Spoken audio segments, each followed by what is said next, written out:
आकाशवाणी गोरखपुर से प्रादेशिक समाचार।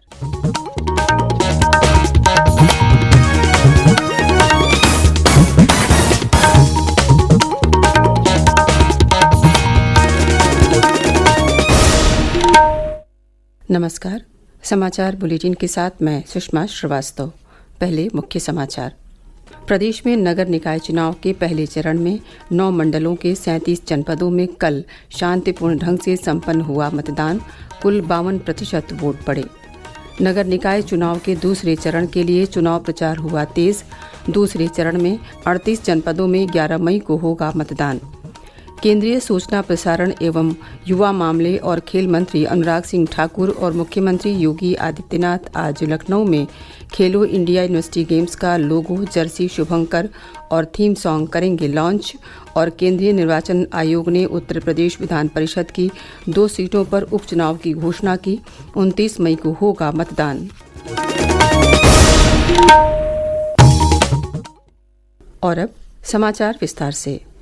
प्रदेश में नगर निकाय चुनाव के पहले चरण में 9 मंडलों के 37 जनपदों में कल शांतिपूर्ण ढंग से मतदान संपन्न हुआ। पहले चरण में कुल 52% वोट पड़े। राज्य निर्वाचन आयोग के आंकड़ों के मुताबिक महाराजगंज में सबसे ज़्यादा 66.48% से अधिक मतदान हुआ। वहीं प्रयागराज में सबसे कम 33.61 और लखनऊ में 35.43% मतदान हुआ। 10 मेयर, 820 पार्षद, 103 नगर पालिका परिषद अध्यक्ष, 2740 सदस्य नगर पालिका परिषद, 275 अध्यक्ष नगर पंचायत सहित 3645 सदस्य नगर पंचायत के निर्वाचन के लिए कल मतदाताओं ने अपने मत का प्रयोग किया।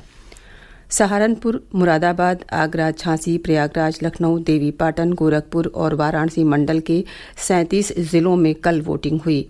इनमें शामली, मुजफ्फरनगर, सहारनपुर, बिजनौर, अमरोहा, मुरादाबाद, रामपुर, संभल, आगरा, फिरोजाबाद, मथुरा, मैनपुरी, झांसी, जालौन, ललितपुर, कौशाम्बी, प्रयागराज, फतेहगढ़, प्रतापगढ़, उन्नाव, हरदोई, लखनऊ, रायबरेली, सीतापुर, लखीमपुर खीरी, गोंडा, बहराइच, बलरामपुर, श्रावस्ती, गोरखपुर, देवरिया, महराजगंज, कुशीनगर, गाजीपुर, वाराणसी, चंदौली और जौनपुर शामिल रहे। नगर निकाय चुनाव के दूसरे चरण में 38 जनपदों में 11 मई को मतदान होगा। इसके लिए सभी पार्टियों ने चुनाव प्रचार तेज कर दिया है। मुख्यमंत्री योगी आदित्यनाथ ने कल सिद्धार्थनगर, बस्ती, सुल्तानपुर और अयोध्या में भाजपा प्रत्याशियों के समर्थन में जनसभा को संबोधित किया। मुख्यमंत्री ने कहा कि 2017 के पहले युवाओं के हाथों में तमंचे थे, आज उन्हें लैपटॉप और टैबलेट दिए जा रहे हैं। ये नया उत्तर प्रदेश है। उन्होंने कहा कि अब सिद्धार्थनगर तेजी से आगे बढ़ रहा है। सब लोग देख रहे हैं कि यहाँ का काला नमक चावल देश और दुनिया में अलग छाप छोड़ रहा है। बस्ती में जनसभा को संबोधित करते हुए श्री योगी ने कहा कि हमने बिना भेदभाव के गरीब कल्याण योजनाओं को हर घर तक पहुँचाने का काम किया है। प्रदेश में ट्रिपल इंजन की सरकार बनने के बाद मोहल्लों तक में विकास दिखेगा। सुल्तानपुर में मुख्यमंत्री ने कहा कि पीएम मोदी ने यहीं से पूर्वांचल एक्सप्रेसवे का शुभारंभ किया था। उन्होंने कहा कि केंद्र और राज्य के बाद नगर निकायों में बीजेपी की सरकार बनने से जनता का पैसा सीधे विकास में लगेगा। उप मुख्यमंत्री केशव प्रसाद मौर्य ने मिर्जापुर में जनसभाओं को संबोधित कर भाजपा प्रत्याशियों के पक्ष में वोट करने की अपील की। उप मुख्यमंत्री ब्रजेश पाठक ने कल अंबेडकर नगर में जनसभा को संबोधित कर भाजपा को जिताने की अपील की। इसके बाद कानपुर में 9 मतदाता सम्मेलन को संबोधित किया।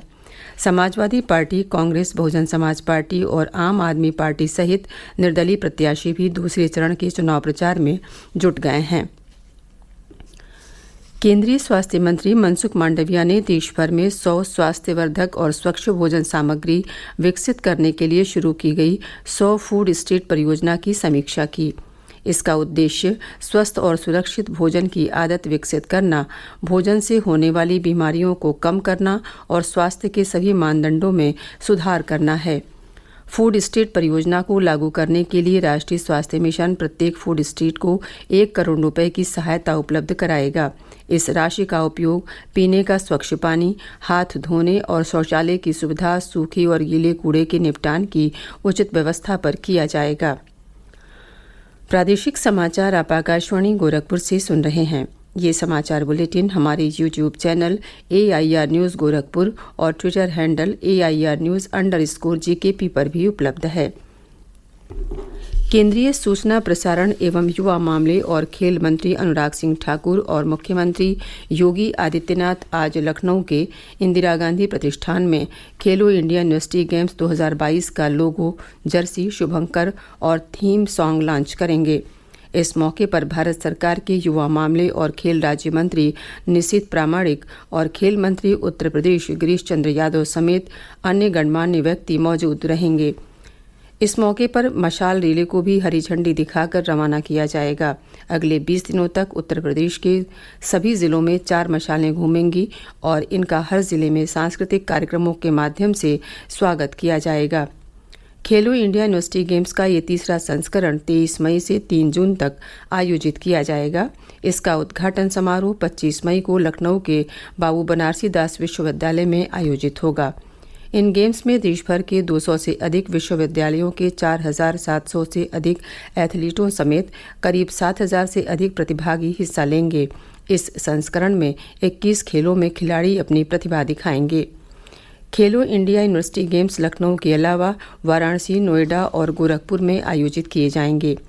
निशानेबाजी प्रतियोगिता का आयोजन नई दिल्ली के doctor Karni Singh shooting range में किया जाएगा। पहली बार रोइंग जैसा वाटर स्पोर्ट्स खेलो इंडिया यूनिवर्सिटी गेम्स का हिस्सा होगा। इन खेलों का सीधा प्रसारण DD स्पोर्ट्स और OTT प्लेटफॉर्म पर होगा। केंद्रीय निर्वाचन आयोग ने कल उत्तर प्रदेश विधान परिषद की 2 सीटों पर उपचुनाव की घोषणा की है। ये दोनों ही सीटें भाजपा के पास थीं। इनमें से एक सीट भाजपा के वरिष्ठ नेता लक्ष्मण आचार्य के सिक्किम का राज्यपाल बनाए जाने के बाद रिक्त हुई है। राज्यपाल बनने के बाद उन्होंने इस्तीफा दिया था। उनका अभी 30 जनवरी 2027 तक कार्यकाल बाकी था। दूसरी सीट बनवारी लाल दोहरे के निधन के उपरांत रिक्त हुई थी। दोहरे का लंबी बीमारी के चलते निधन हो गया था। बनवारी लाल का कार्यकाल 6 जुलाई 2028 तक था। केंद्रीय चुनाव आयोग ने रिक्त दोनों सीटों पर उपचुनाव का ऐलान कर दिया है। आयोग की ओर से जारी चुनाव कार्यक्रम के मुताबिक 11 मई को अधिसूचना जारी होगी। उसी दिन से नामांकन प्रक्रिया शुरू हो जाएगी। नामांकन दाखिल करने की अंतिम तिथि 18 मई होगी। नामांकन पत्रों की जांच 19 और नाम वापसी की अंतिम तारीख 22 मई है। 19 मई को मतदान होगा। 31 मई से पहले चुनाव प्रक्रिया संपन्न करा ली जाएगी। विश्वविद्यालय अनुदान आयोग दिल्ली ने महात्मा गांधी चित्रकूट ग्रामोदय विश्वविद्यालय की B.Ed की छात्रा प्रिया त्रिपाठी को संसद भवन में भाषण देने के लिए चुना है। प्रिया त्रिपाठी 9 मई को संसद भवन के केंद्रीय कक्ष में रविंद्रनाथ टैगोर के जीवन, उपलब्धि और योगदान पर भाषण देंगी। प्रदेश में आज बुद्ध पूर्णिमा का त्योहार मनाया जा रहा है। मुख्यमंत्री योगी आदित्यनाथ ने बुद्ध पूर्णिमा के अवसर पर प्रदेशवासियों को हार्दिक बधाई और शुभकामनाएं दी हैं। मुख्यमंत्री ने कहा कि महात्मा बुद्ध का अहिंसा, करुणा और मैत्री का संदेश संपूर्ण मानवता के लिए अमूल्य निधि है। मुख्यमंत्री ने कहा कि वर्तमान समय में महात्मा बुद्ध के बताए मार्ग पर चलकर विश्व में शांति एवं सद्भाव का वातावरण सृजित किया जा सकता है। भगवान बुद्ध की महापरिनिर्वाण स्थली कुशीनगर में बुद्ध पूर्णिमा का महोत्सव कल से ही शुरू हो गया। इस मौके पर वहां के महापरिनिर्वाण विहार में 1 माह का मेला लगता है। उत्तर प्रदेश की स्पेशल टास्क फोर्स ने कल पश्चिमी उत्तर प्रदेश के कुख्यात बदमाश अनिल दुजाना को मेरठ में मुठभेड़ में मार गिराया। गौतम बुद्ध नगर जिले के दुजाना गांव का अनिल दुजाना उर्फ अनिल नागर पश्चिमी उत्तर प्रदेश का कुख्यात बदमाश था। उस पर 60 से अधिक मुकदमे दर्ज थे। कुख्यात सुंदर भाटी से उसकी दुश्मनी थी। STF के ADG अमिताभ यश ने अनिल दुजाना के मारे जाने की पुष्टि की है। और अब अंत में मुख्य समाचार एक बार फिर। प्रदेश में नगर निकाय चुनाव के पहले चरण में 9 मंडलों के 37 जनपदों में कल शांतिपूर्ण ढंग से संपन्न हुआ मतदान। कुल 52% वोट पड़े। नगर निकाय चुनाव के दूसरे चरण के लिए चुनाव प्रचार हुआ तेज। दूसरे चरण में 38 जनपदों में 11 मई को होगा मतदान। केंद्रीय सूचना प्रसारण एवं युवा मामले और खेल मंत्री अनुराग सिंह ठाकुर और मुख्यमंत्री योगी आदित्यनाथ आज लखनऊ में खेलो इंडिया यूनिवर्सिटी गेम्स का लोगो, जर्सी, शुभंकर और थीम सॉन्ग करेंगे लॉन्च। और केंद्रीय निर्वाचन आयोग ने उत्तर प्रदेश विधान परिषद की 2 सीटों पर उपचुनाव की घोषणा की। 29 मई को होगा मतदान। इसी के साथ प्रादेशिक समाचारों का ये बुलेटिन समाप्त हुआ। नमस्कार।